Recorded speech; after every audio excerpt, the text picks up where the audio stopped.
Is it recording? Oh, yes. Shalom, shalom. So me and Tracy are about to go live. And it is our weekly duel. So you can totally ask questions privately. You can send them, message us together, separately. You can comment here. I know sometimes medical things, but you don't know who's watching and they're struggling to find the words to say that. And by you asking the question could open up a whole awesome new dialogue. So I'm super pumped. And there she is going live. Yes.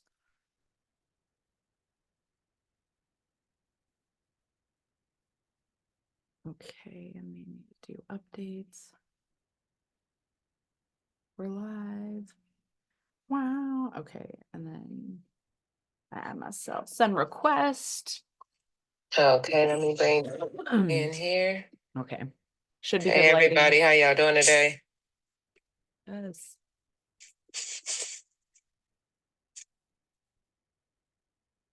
Totally forgot myself. Tawnie, did you know today was the 25th, my stroke anniversary? No. Yes, I'm 5 years old today. Be 5 years old. Yeah. I'm 5 years old today. Yes. 5 years old. Hey, everybody. Huge. Today, listen.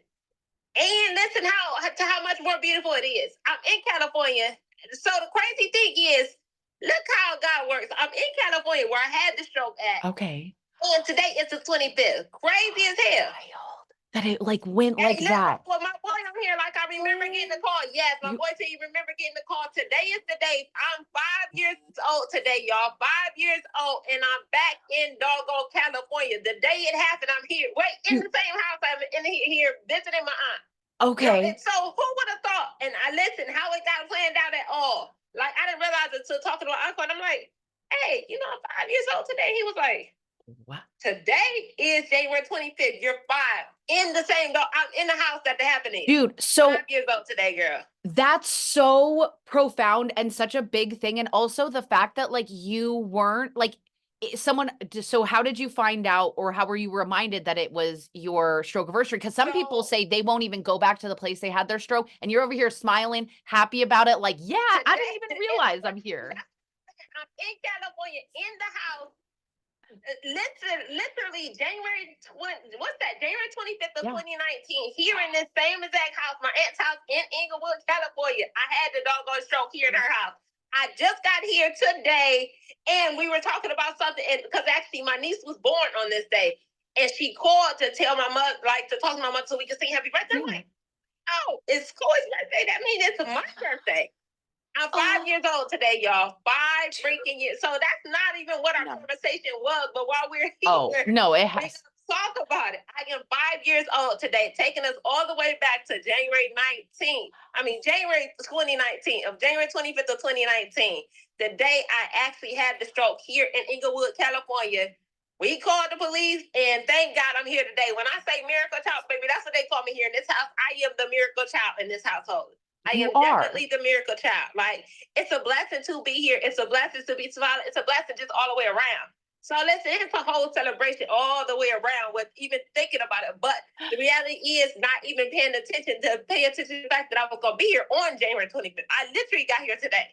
Makes it even like cooler to me, because I just know you probably talk to other survivors who are sometimes like, oh my gosh, some people don't celebrate it. So the fact that not only are you celebrating it, you're happy about it, but like it wasn't like you were like, oh my gosh, and we're here. How cool is it? Like you see it. I'm like, that's God. Like, if I don't know, whatever you believe in, God, a higher power, I'm like, how does that not work out that you were there on a 5 year? Listen, everybody know, listen, if you around me, you're going to believe in God or somebody, because everybody know I believe in God. And I say the reason I'm here, the reason I'm still breathing is because of God. I even say it for everybody else. I do apologize. Well, I don't really apologize, but those of you that don't, I'm praying for you either way. I'm praying to my God. Yes. But I am here. Hails, hey, Hails. But Hails, did you even know today is my anniversary? I'm 5 years old today, Hails. 5 years old.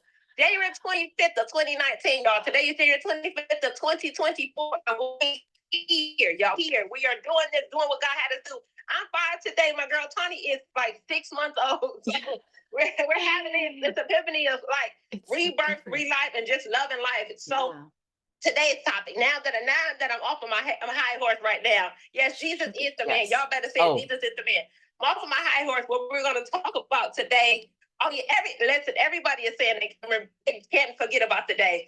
Hell's Mitchell was just on here too, saying he remember when he got the call. Everybody, and these are people like my closest to me. Yeah. Like, yo, I remember the day I got the call. I remember, like, wait, what are you talking about? Boom. So it's a beautiful thing and all. But today's topic, it was two topics I was going to play back with. One, and he's on here. Whichever one we pick, we'll touch base on the next one next week. But one was when someone says, I feel you, I understand you, but they don't really understand you. They can't really comprehend or can't really understand you.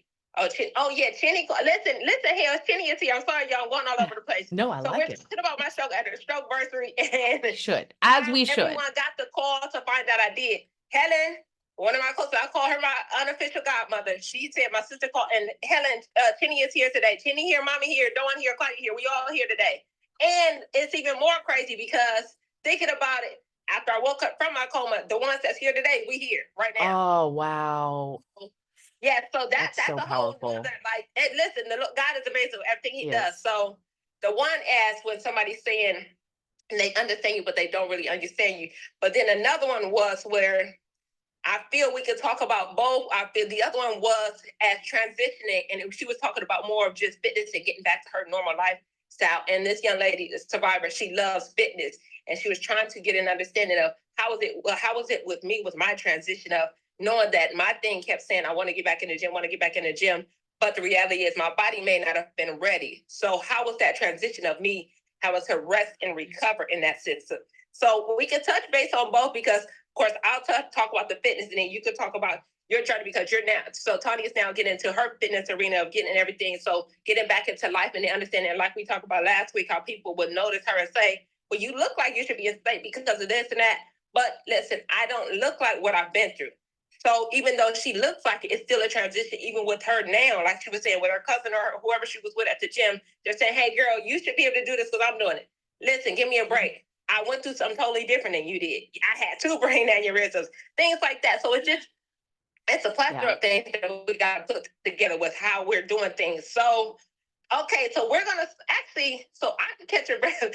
I'm going to toss it to Tawnie and let Tawnie, Tawnie is going to take it first. Tawnie's going to start off with our kicker, and you can go with whichever way you want, and we'll pick up. So either way it go, we'll talk about it next week. So I'm going to try and but I have so many different because I went back to both like physically demanding job occupations. I went back to special education. I'm chasing after little kids. I literally could not bend over or I would pass out because my head, and so my doctor had a note, like, she can't work past 5 hours. She can't do certain things. Like I had to go back to work against doctor's orders. Like he literally was like, this is not, but they were like, you won't have your insurance. You don't qualify for FMLA. You haven't been here long enough, like all these things. So everybody on the outside was like, oh, you look fine. Like you look okay. You're walking in here. You drove into work. Like you're here. But I was like, there's moments where I'm literally just breathing and hoping that I don't pass out. And I'm just thinking like, I hope I don't pass out.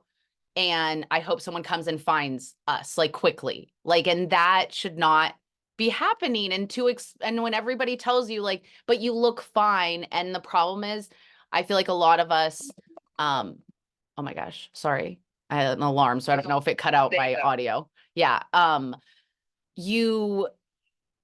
You just reflectively, like I got sick of telling everybody like, oh, I feel really like my head hurts because I had so much built up spinal cord fluid. I got sick of saying that. So I said, I'm fine. And it's like everybody, I almost felt like they're just so quick to want you to be back to normal that it's like, if you looked at me, you could see I have tears welling up in my eyes. Like I'm clearly not okay, but I'm telling you that. And so I just feel like it's really frustrating. And so many of us have said it. I wish I had a scar. I mean, that's why I had my side shave also, was like, I wish people knew. And like, I wanted to get tattooed on my head, like so many different things.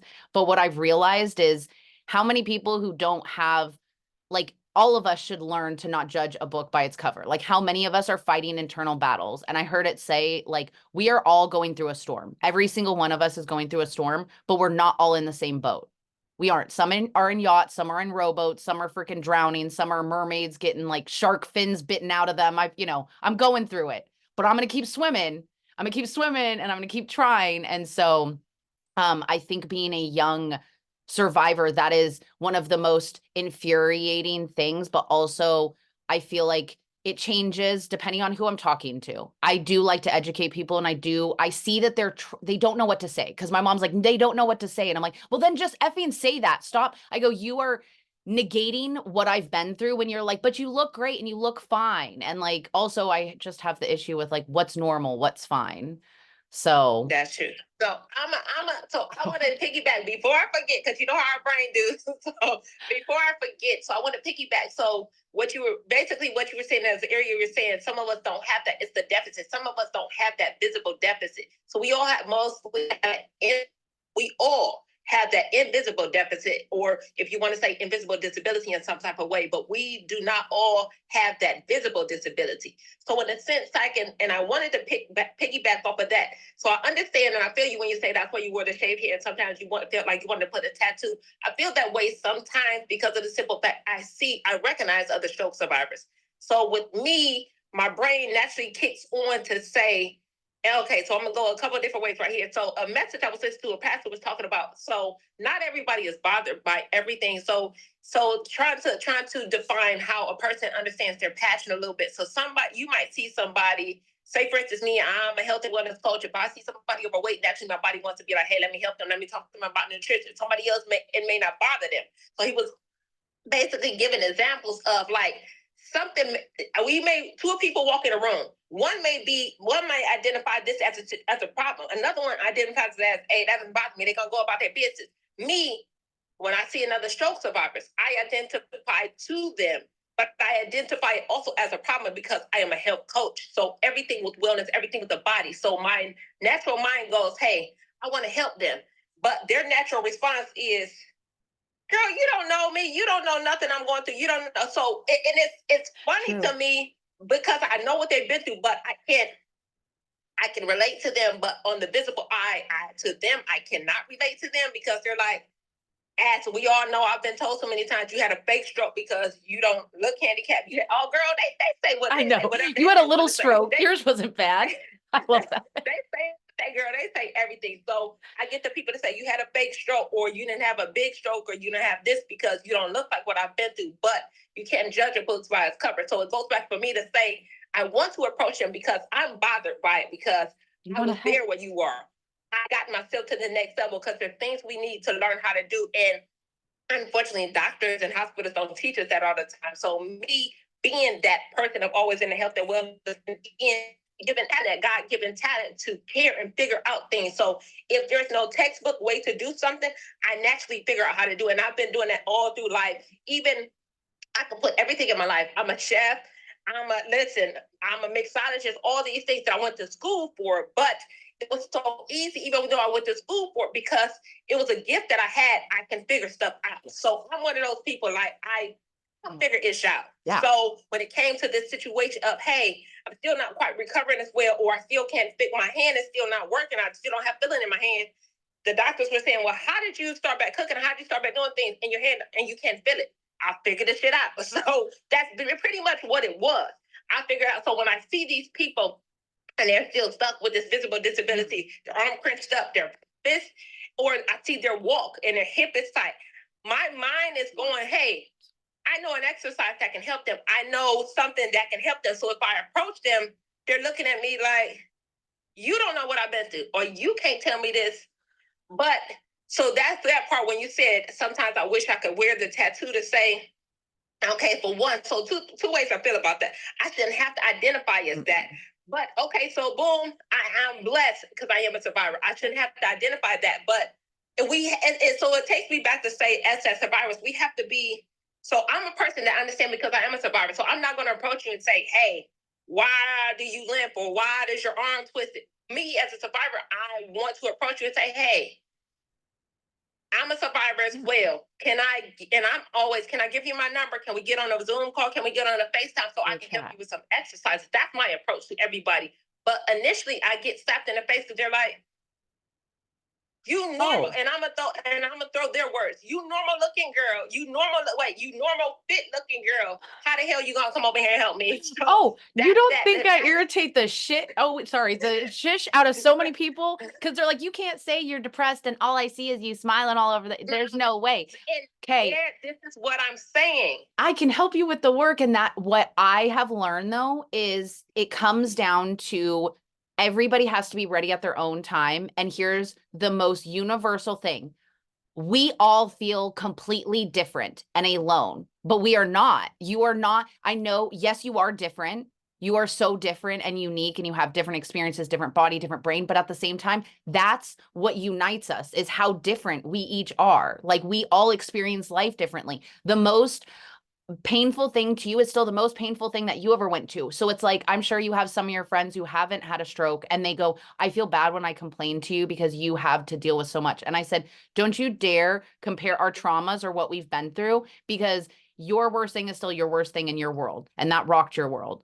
And like, it's not an Olympics. You don't win for having the most pain, for going through the most shit. Oh gosh, sorry. I am like on a roll. And so it's just, I feel you on, and this is where I've come to is just like, I'm here to help you because I know how dark and twisty I felt, and I know how alone. And so you're like, I know what it felt like to not have that with my hand. And I do feel it because I don't have the outward disabilities. I know some people like, you can't know what it was like.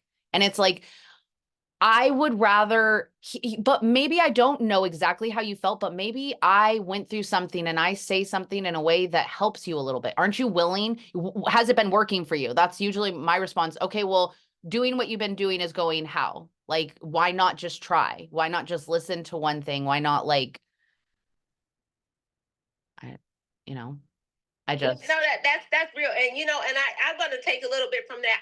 I'll try that approach to say, hey, how has what you've been doing helped you thus far? How do you feel thus far? Because I really don't. My response, honestly, I'm a little pushy. So when they kind of throw me off, then I have to. In some instances, I have to try to show or I have to pull up a video. I have to pull up me in the hospital in the cold. You got to prove it. Why do you got to prove? I know. I'm like, here's, you want to see what we were like? You want to see this? Why do I have to show exhibit A, what I have been through? You want the receipts? But it's crazy. But at the same time, it's still my passion because in a sense, somebody else will be like, listen, all right, well, guess what, boo? I ain't got to show you nothing to prove because at the end of the day, I'm trying to prove to you so I can show you that I can help you because I generally want to help you. I want to help you not have to have that visible, not have to have that. And I'm going to say a facade. And when I even say when I do this with my hand, that disability that we have is this. It gives us another person, another personality. It gives us another image because a disability in itself, we are not disabled, but that disability is this. It's this blockage in front of us. So because, and the reason I say a disability is this, and that just came to my head is because some people see that first. They don't see you as a person. So if in some way I could have had being the fact that I don't have a feeling in my hand, if I'm going to say, if no feeling in the hand meant that my hand was blue, guess what? I would be blue hand. But because I don't have a blue hand, they're like, you don't have a disability, you can't tell me. But in reality, I am blue hand because I know I don't have feeling in my hand. The next person does it. So that's what I'm saying. Like we have to be, we have to tell ourselves we're not identified by that. But then some people are identified by that in a sense to say, hey, and it's not a slap for our face because some of us use it as, hey, they don't, and I guess I want to say the words, they don't know how to embrace the fact that I'm a survivor, I'm alive. They say, okay, I have a disability, so I have the right to be an asshole. I have the right to talk to you this way. I have to. So that's where I'm going with that because and I because I almost forgot my thought. The reason I got on that is to say because approaching some people are negative about it, but because it's my passion, I still kind of push a little more and say, hey, let me show you this. So they, you did that, and let me work with you. And I'm still basically begging you, like, I understand how you feel. Yeah. And I understand you would like to take this barrier off to say, hey, I want to look normal, quote unquote, like you. So people are not looking at me as this barrier, as this face. So it's so much we got to deal with that. But again, going back to why we were talking about this conversation, it's a mix of things, but when people say, hey, I understand you, I feel you, that's us, myself and Tawnie fighting for survivors. Say, hey, I understand you, I feel you. But your response to us a lot of times is you don't, because you're not there. And I don't want anybody else's pain. I don't want anybody else to have my pain. I don't want Tawnie's pain. I don't want Tawnie to have my pain, because we all have our own different pains, our own different barriers, or we all still have our own different disabilities that we are covered with, we are blocked with. I love that. Humanoid grace, simply because I used to think all stroke survivors had facial droop or drop. I know, and that's why I seriously feel like there needs to be a PSA of just young, because the amount of times when everybody's like, I didn't know. And so it's because just like in, social media and in movies, they show it only a certain way. So people think it's only, honestly, old white guys. So it's isn't though. Like it's the truth, because, and I would say that, and that goes with the simple fact as there's a stereotype with, naturally they'll see this young black fit bodybuilder. They're not, when I walk in, they're not gonna say, oh, she may be having stroke symptoms. They're like, what can we do to this fit girl? Where versus if I would have came in overweight, out of shape, and maybe Caucasian male, because that's the statistics say they're the top one sport, baby, then they'd be like, hey, let's run these charts because he's having a stroke. But because this black fit girl, as we talked about a couple weeks ago, my girlfriend, she my homegirl, she called because she wasn't feeling her feeling. They walked in the house and said, you can walk, get down the stairs. I still can't, like. They walked in and said, oh, you a bodybuilder? What the hell does that have to do with me telling you that I just lost feeling in my entire left side? So it's so many things that we have to deal with. There's a positive, there's a negative. There's a situation where, as we said, we're fighting for somebody, for you to, we're fighting for a voice, basically. At the end of the day, when it comes out, we're fighting for a voice for stroke survivors, for loved ones, for people on the outside that just don't know, that don't understand. We're fighting for a voice to say, listen, we are not all on the same level. And it's okay to say you don't understand what somebody's going through. I can't feel you, or I cannot understand. And as I just said, I'm a stroke survivor. I don't want to have Tawnie's pain. I don't want Tawnie to have my pain. We relate in ways that we are survivors. We relate in ways that we can relate to say, hey, we have a passion to help other survivors to understand. Well, none of us are the same. None of us are one person. We all have these things and these different barriers that we go through, but we are a voice for survivors to speak on, to talk about the trials and tribulations that we went through, and to talk about things that we don't want you to go through, or how to get through these things. So, and also to let you know, there's a plethora of things that survivors, we're a pool of. How many different survivors? It's for people to understand. We're all stroke survivors, but it's like, say for, I don't know how many different languages are. So we're all stroke survivors. So we're one category, but we are all a different ethnicity. And I can say it in that sense. I'm trying to give you understanding of, like, all peas in one pot, we're not the same. We all have our different shapes, forms, size, all these things. But we can relate in a sense that we're survivors. But at the same time, for the people on the outside world, and even for survivors on the inside, the fact to say, hey, I feel you, I understand you. It's just a relation that we're saying we understand you to an extent, but I don't want your pain. I don't know your pain, and vice versa. Facts. And you shouldn't have to show your pain, like you said, you don't have to take it on. And we're not saying those things to have you need to go there or anything. It's just to tell you we've walked through some of that. And if we can give you a couple little tips, a couple things, and like the more of us who come out and show, and like I tell every survivor when they do something, I'm like, you didn't do that just for you. Like you did, but you did it for the whole community. Like you don't know what survivor needed to see. Hey, there is someone who did that. Hey, like, and the amount of times I get to share one of my friends when someone's over there, like, I'll never get to do this. I'm like, don't you dare say that, because, and then I get to say, my friend Tracy, guess what she's back to do? And I'm like, and she used the mirror, and then she has YouTube. Here you go, plug you into that. And like, I know early in the beginning, if I would have had more motivation, instead of where I felt, it was just like, everybody just wanted me to like get over it and get back to normal. Whereas now I'm like, I'm embracing it and I'm working through it. And so I can help other people. Like it does not define me, but it is a part of me. And it is like a badge of honor. It's something, it's a shield that I carry, because it's something I have to freaking deal with and I have to battle. And it's made me more of a warrior so that I can help other people through things.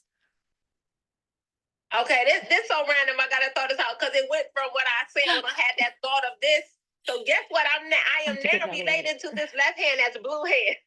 I might even figure out a way to paint this hand blue. So therefore, when I try to go and help these survivors, they're like, girl, you and your fake stroke, get out of here. They might see my blue hand and be like, oh, maybe I can identify with blue hand because, and I said blue because that's my favorite color. So, I know, like, okay, blue.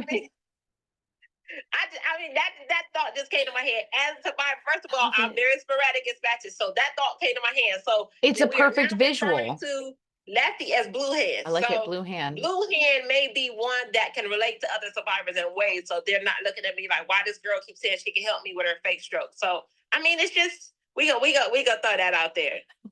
So much blue hand. But listen, on another note, I know we kind of went around with our topics today, but on another note, I'm praising and I'm thanking God again. I am 5 years old today. I'm gonna make another video later. I might jump on here a little later, but I'm 5 years old today, y'all. 5 years old today. January 25th, 2019 was the day it happened. And we are back in LA today, in Inglewood, California, the same house. So it's a celebration, y'all. It's an absolute freaking celebration. Tawnie, I'm gonna call you when we get off here. Yeah. Oh my God, I love this. And here's to many more. I can't wait to celebrate many more. Stroke. I love y'all. We'll see y'all next week. Holy smokes, how motherfucking wild. So obviously I'm gonna have to try and figure out how to see Tracy. Okay. This is awesome. This is cool. Love you guys. Bye.